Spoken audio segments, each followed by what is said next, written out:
बरसों पहले की बात है। किशनपुर गांव में मोहन नाम का एक गरीब किसान रहता था। वो अपनी बीवी और बच्चों के साथ एक छोटे से घर में रहता था। मोहन मेहनती था, वो दिन भर खेतों में काम करता था। वहीं दूसरी तरफ उसके बच्चे बहुत आलसी थे। वो पूरा दिन बस खाते और सोए रहते थे। माँ, मुझे बहुत जोर की भूख लगी है, खाना दो। फिर मुझे दोस्तों के साथ खेलना भी जाना है। आज खाने में कुछ नहीं मिलेगा, चुपचाप खेत जाके अपने पिताजी के साथ काम सीखो। इससे उनकी थोड़ी मदद भी हो जाएगी। हम खेत पर जाके करेंगे क्या? इससे तो अच्छा है थोड़ी देर खेल ले। चलो राजेश। हे भगवान, ये दोनों कुछ भी सुनना नहीं चाहते। मुझे नहीं पता कि उन्हें कैसे समझाऊं। तुम परेशान मत हो गीता, मैं बच्चों से बात करूंगा, वो समझ जाएंगे। अभी तो वो बहुत छोटे हैं। फिर मोहन अपने खेतों के काम में लग जाता है। काम खत्म होने पे वो गीता के साथ बैठ के खाना खाता और फिर वही खेत में थोड़ी देर सो जाता। देखते देखते समय बीतता गया। राजेश और राकेश भी बड़े हो गए। बड़े तो हो गए, लेकिन उनमें बड़प्पन नहीं आया। वो अभी भी उतने ही आलसी और कामचोर थे। एक बार की बात है, मोहन की तबीयत बहुत खराब हो गई। घर के हालात भी अच्छे नहीं थे। खेत में हमारे पूर्वजों ने एक खजाना छुपाया था। मैं चाहता हूं तुम लोगों को वो खजाना मिले। उस पे तुम दोनों का ही अब हक है। भैया, मुझे लगता है हमें एक बार खेत जाकर देखना चाहिए। खजाना मिलने पर हम जिंदगी भर आराम से बिना कुछ काम किए रह सकते हैं।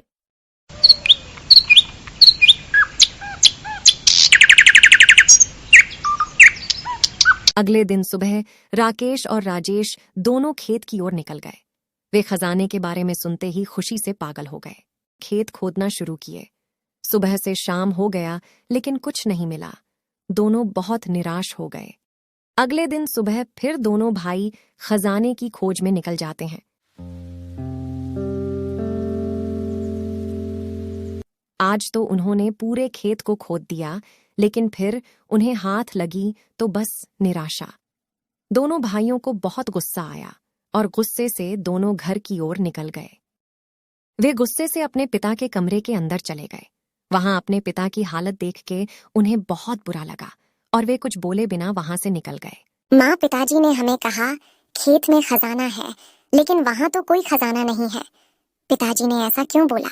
बेटा, तुम्हारे पिताजी ने ऐसा इसलिए किया ताकि तुम दोनों को अपनी जिम्मेदारी का एहसास हो। तुम लोग अब बहुत बड़े हो गए हो, तुम्हें भी अपने पिता का हाथ बटाना चाहिए। माँ सही बोलती है, हमें भी अपने घर के लिए कुछ करना चाहिए। हमने खेत तो खोद ही दिया है, अब बीज भी बो देते हैं।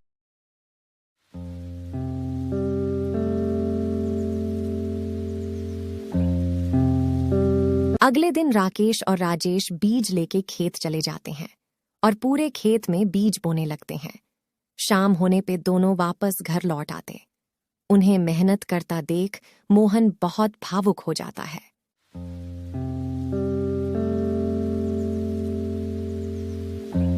कुछ दिनों बाद मोहन गीता और दोनों बच्चों के साथ खेत पर काम करने जाता है।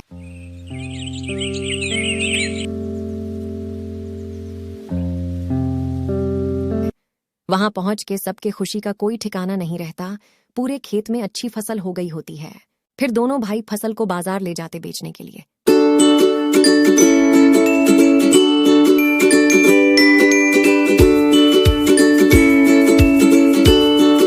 अरे वाह राजेश, इस बार तो बहुत अच्छी कीमत पर फसल बिकी है। चलो चल के पिताजी को खबर करते हैं, वो बहुत खुश हो जाएंगे।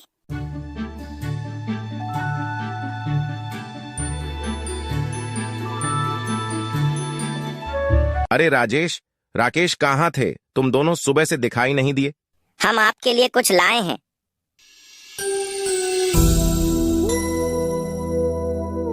ये पैसे कहाँ से ले आए? सही में कोई खजाना मिल गया क्या? नहीं पिताजी, हम ये पैसे फसल बेच के लाए हैं। हाँ बच्चों, यही मेहनत तुम्हारा असली खजाना है। अब दोनों भाइयों को अपनी जिम्मेदारी का एहसास हो गया और अब वे दोनों दोगुनी मेहनत करने लगे।